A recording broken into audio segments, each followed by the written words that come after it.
Halo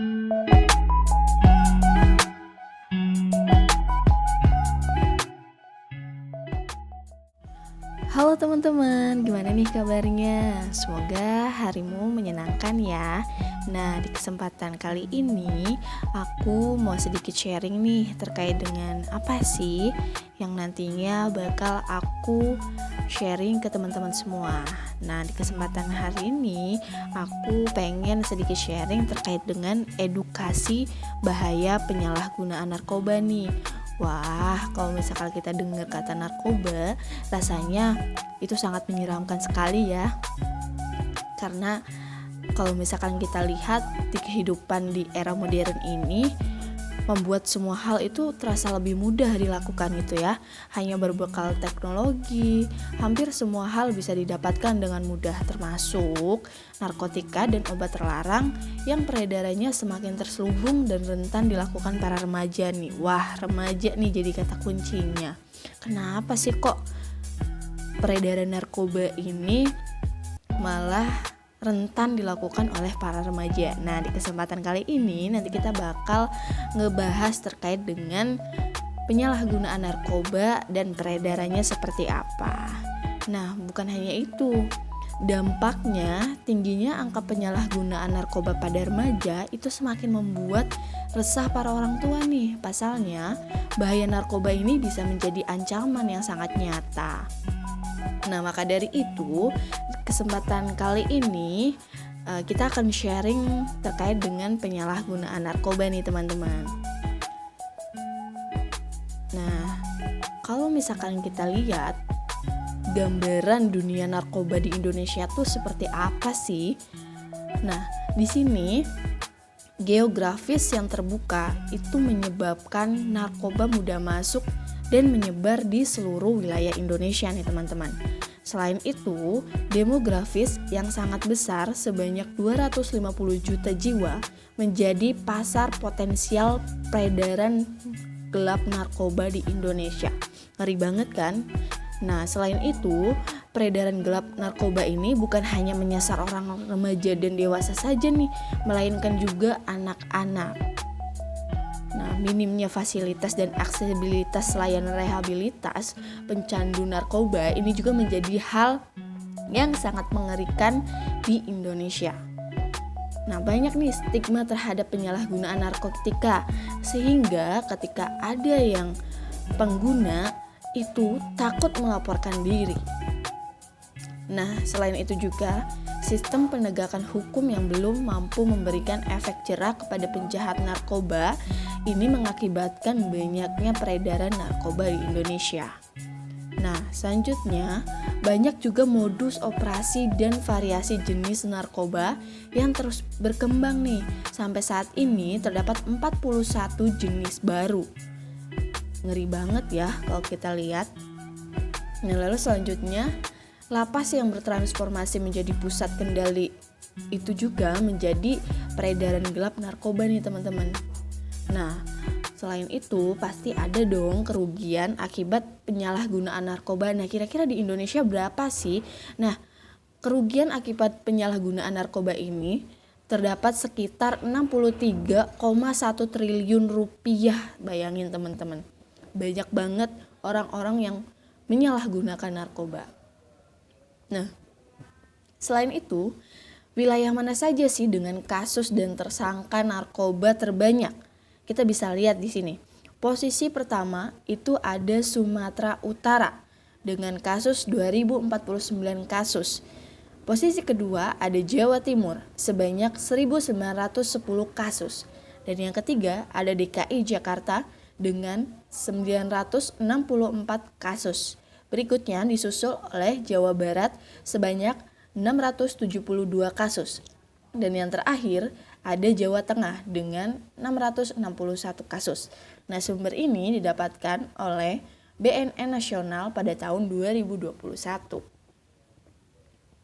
Nah, selanjutnya kita lihat nih grafik kelompok penyalahgunaan narkoba. Menurut data hasil survei tahun 2017, proporsi penyalahgunaan terbesar berdasarkan kelompok sebagai berikut. Untuk pekerja, sebanyak 59% pengguna. Untuk pelajar, 24% pengguna adalah kelompok pelajar. Dan berikutnya, 17% populasi umum yang menggunakan narkoba.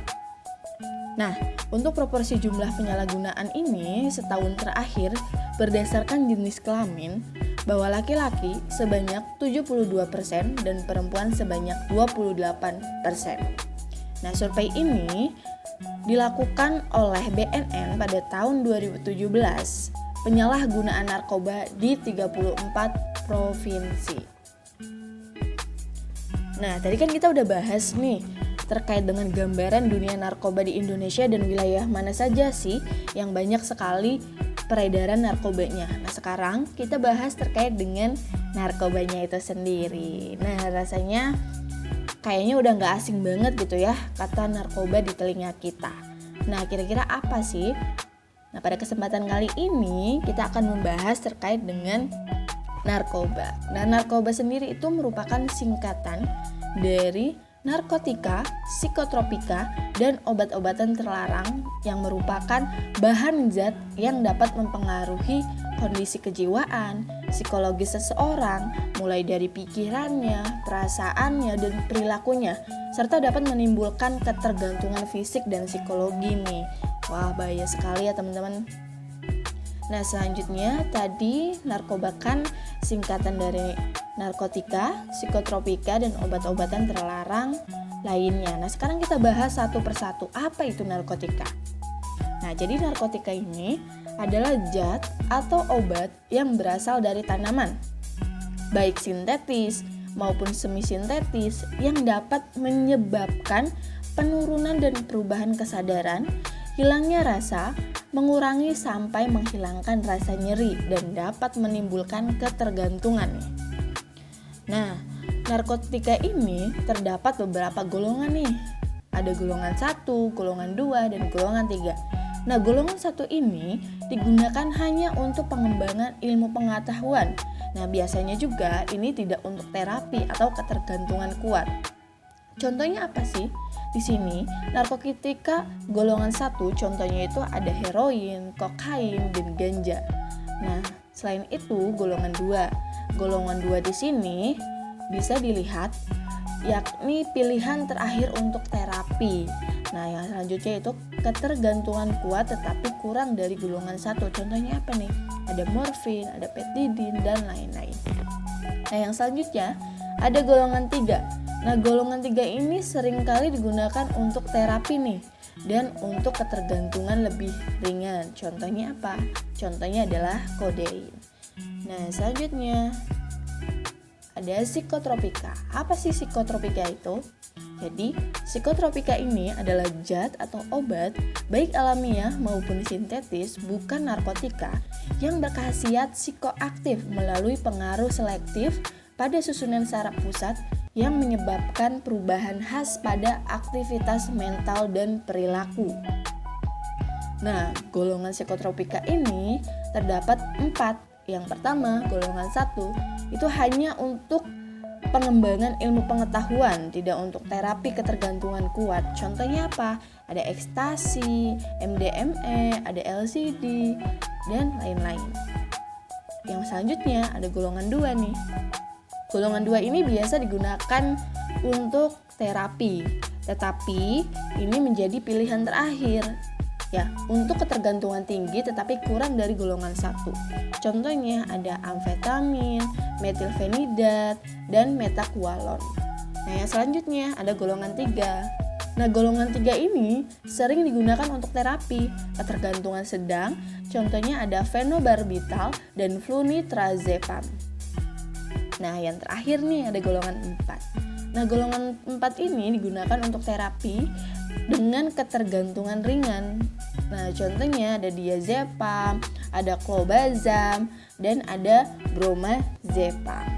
Nah, selanjutnya ini ada bahan adiktif lainnya. Apa sih bahan adiktif lainnya itu?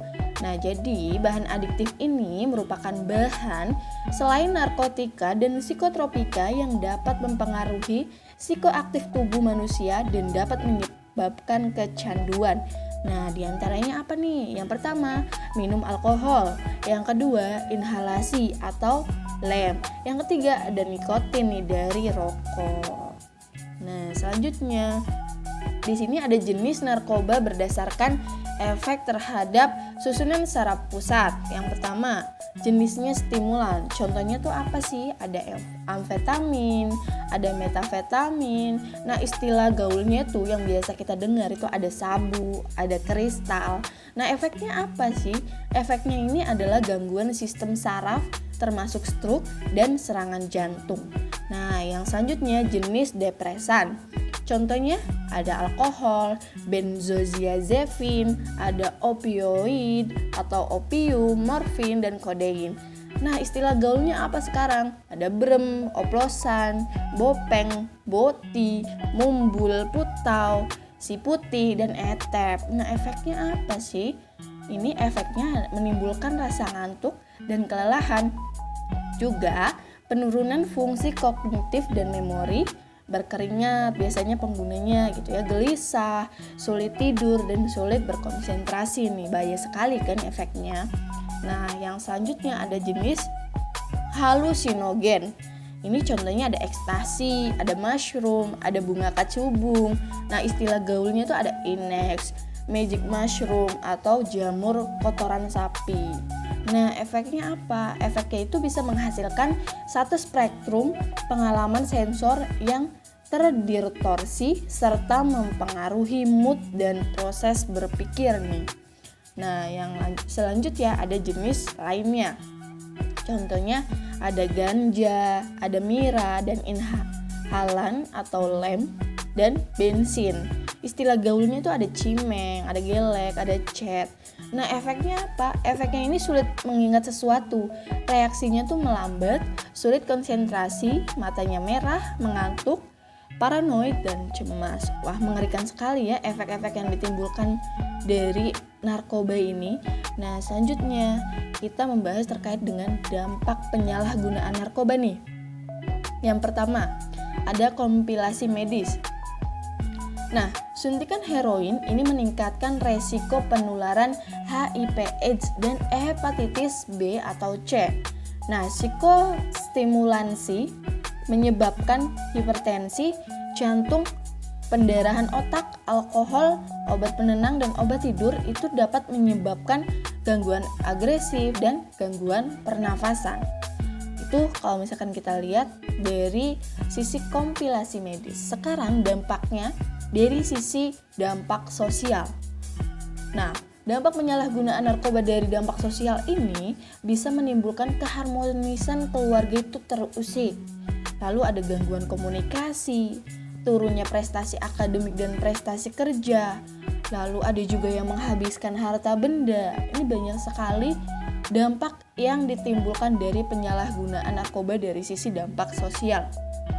Selanjutnya, ini yang paling krusial banget nih, pelanggaran hukum, dampak dari penyalahgunaan narkoba.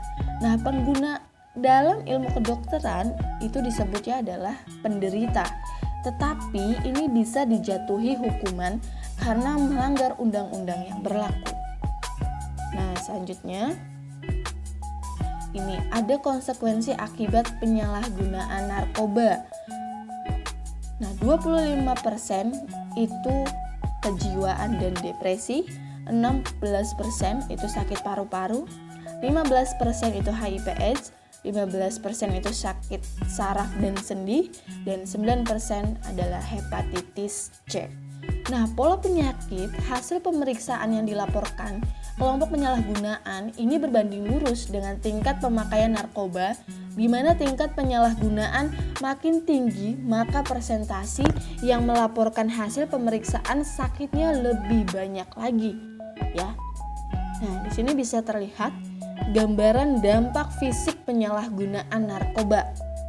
Ini ada pengguna ekstasi selama 8 bulan. Dari Januari 2008 sampai Agustus 2008. Ini sangat terlihat sekali dari dampak fisik yang ditimbulkan.